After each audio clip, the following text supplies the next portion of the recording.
जय हिंद, नमस्कार। हर घर तिरंगा अभियान के तहत मैंने भी अपने घर में तिरंगा फहराया है और सम्मान भाव व्यक्त करने के लिए मैं एक वीडियो बना रहा हूँ छोटी सी।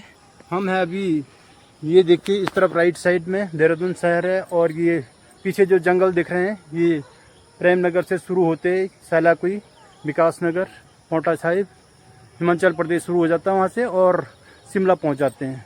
तो ये पूरा ग्रीन जंगल है, पीछे बैकग्राउंड में देख रहे हैं आप, पहाड़ी नहीं है, जंगल है। और इस तरफ पे अपोजिट साइड में यहाँ ये हमारे बाबा मानक सिद्ध का मंदिर है, यहाँ भी जंगल है। तो इन जंगलों के बीच में एक हरी पट्टी है, ग्रीन बेल्ट हमारी, ये हमारी लोकेशन है बहुत अच्छी। और ये ध्वज के साथ खड़ी हैं हमारी धर्मपत्नी। तो सबसे पहले मैं बता दूं तिरंगे के बारे में। तिरंगा जो है हमारा राष्ट्रीय ध्वज है।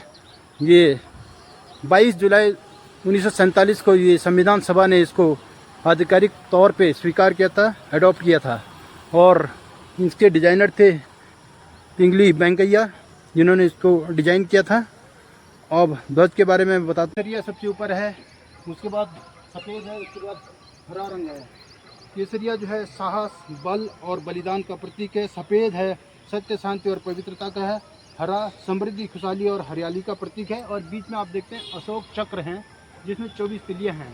ये 24 तिलियाँ समय जो हमारे 24 घंटे होते हैं एक दिन में, तो ये इस चीज़ के द्योतक हैं कि समय चलता रहता है, रुकता नहीं। उसी प्रकार देश भी चलता रहता है। दूसरा, ये मानव के 24 गुणों के द्योतक हैं, जो हमारे गुण हमको विकास के पथ पे आगे ले जाते हैं, जिसमें संयम, आरोग्य, शांति, उद्यमी होना, सुरक्षा, समृद्धि, बहुत सारे 24 गुण हैं। तो ये चीज़ का है, मोटिवेशन है हमारे लिए। ये इसकी तो ये कलर के बारे में था।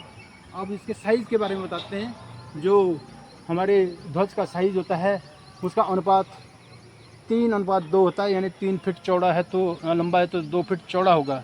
इसी प्रकार जो नाप हैं इनके 9 प्रकार के नाप हैं हमारे राष्ट्रीय ध्वज के, जिनमें जो है सबसे बड़ा होता है जो 630 सेंटीमीटर इंटू 420 सेंटीमीटर होता है, और सबसे छोटा 15 इंटू 10 सेंटीमीटर होता है, जो टेबल फ्लैग होता है। उसके बाद बढ़ते जाते हैं साइज़। टेबल फ्लैग के बाद फिर वीआईपी कार में लगता है, फिर विमान में लगता है, फिर स्कूलों में जो होते हैं तो साइज़ बढ़ता जाता है। इस प्रकार कुल मिलाकर 9 साइज़ होते हैं।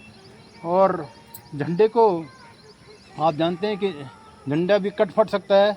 कटा हुआ फटा हुआ झंडा नहीं लगाना चाहिए, और इसको यदि कट फट जाए तो इसका डिस्ट्रक्शन प्रॉपरली होना चाहिए। इसको किसी एकांत स्थान पे जलाना चाहिए और 2 मिनट के लिए या कुछ भी समय के लिए मौन के रूप में सम्मान देना चाहिए फ्लैग को। और यदि आप चाहें तो इसको एकांत स्थान पे गाड़ सकते हैं, कहीं पे एक लकड़ी के बॉक्स में इसको पैक करके गाड़ सकते हैं, और स्टोर करते हैं तो तब भी अपने घर में प्रॉपरली रखना चाहिए। तो राष्ट्रीय ध्वज का ये महत्व है, इसलिए इसको सम्मान देना हमारा परम कर्तव्य है। अब जब राष्ट्रीय ध्वज सम्मान का प्रतीक है, उसी प्रकार अन्य भी हमारे गौरवशाली प्रतीक हैं। आप जानते हैं कि हमारा राष्ट्रगीत, जिसकी वंदे मातरम जो है, और उसका 150वीं वर्षगांठ चल रही है, और हमारा राष्ट्रगान जन गण मन, वो भी हमारा गौरव का प्रतीक है। ये सबको, हम सबको एक सूत्र में बांध के रखते हैं। इसके अलावा जो हमारी संस्थाएं हैं, संचालक संस्थाएं हैं, हमारा संविधान सर्वोपरि है, सुप्रीम कोर्ट है, संसद है। ये 3 पिलर हैं जो डेमोक्रेसी के। आप जानते हैं कि एक 4th पिलर जिसको बोलते हैं, चौथा स्तंभ जो है मीडिया है। पहले इलेक्ट्रॉनिक और प्रिंट मीडिया था, अब सोशल मीडिया भी आ गया है, आप जानते हैं। परंतु सोशल मीडिया पर भी सभी नागरिकों को बड़े संयम से अपने भाव रखने चाहिए, विचार रखने चाहिए। अब जो है ये तो झंडे के बारे में और हमारी संस्थाओं के बारे में था। अब मैं कहना चाहूँगा कि जो सैनिक अपने प्राणों की आहुति देते हैं राष्ट्र रक्षा में, ये कृतज्ञ राष्ट्र उनको जो है सम्मान देता है, और तिरंगा उनको अपने आगोश में लेता है। तिरंगे पर लपेटना किसी पार्थिव शरीर को बड़े सम्मान की बात है। तो जिन सैनिकों ने, जिन बलिदानियों ने अपने प्राणों की आहुति दी है, उन्हें भी हम नमन करते हैं। आज उनको याद करते हुए एक गाने के माध्यम से कुछ पंक्तियाँ कहूँगा।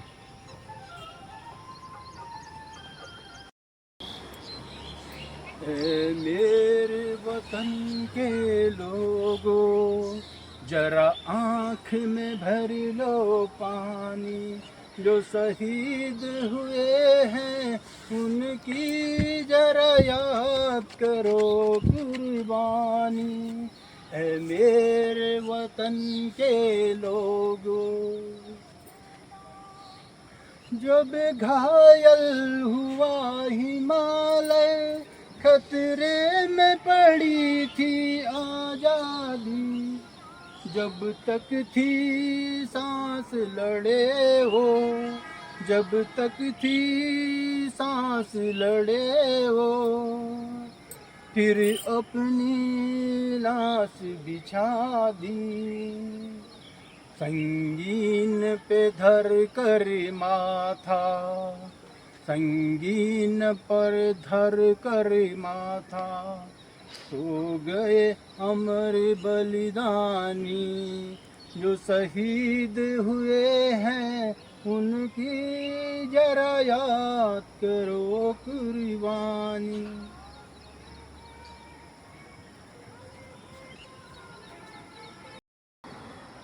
वीडियो देखने के लिए बहुत बहुत धन्यवाद। नमस्कार आपका।